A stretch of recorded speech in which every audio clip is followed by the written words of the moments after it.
Prime Minister Dr.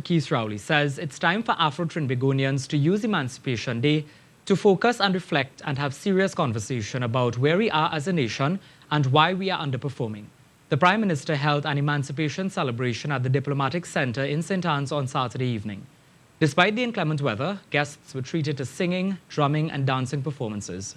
The Prime Minister said in Trinidad and Tobago today, we need to confront a reality that we cannot run away from, which is, in a diverse society, African people are not doing well as expected.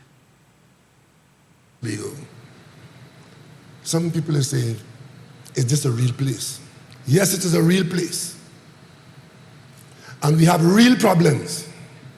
And it requires real solutions and real leadership.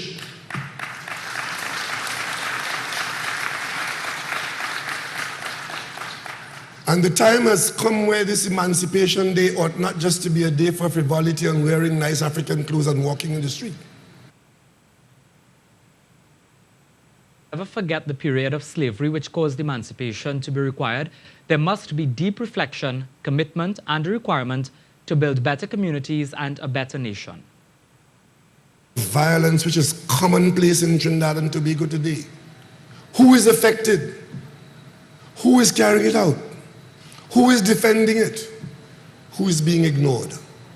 Ladies and gentlemen, this country has a lot of problems, like many other countries. But let us not for 1 minute believe that this is not a problem for all the people of Trinidad and Tobago. Chairman of the Emancipation Support Committee, Afro Trinbagonians, wants business owners to ensure that Afro Trinbagonians get a day off on Emancipation holiday. He was speaking specifically to the Downtown Owners and Merchants Association, DOMA, as he claims they have continuously made this group of citizens work on the holiday.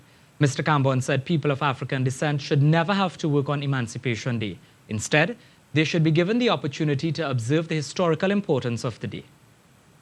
But the merchants who force their poor workers who look like us to come out to work on Emancipation Day, a day they should have their freedom to celebrate.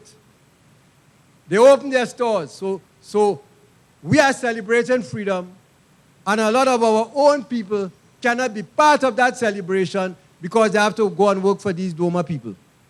He said they've always complained about this and added the recent advisory by DOMA on avoiding Piccadilly Street as a route to avoid traffic was a plot to change their Emancipation Parade route.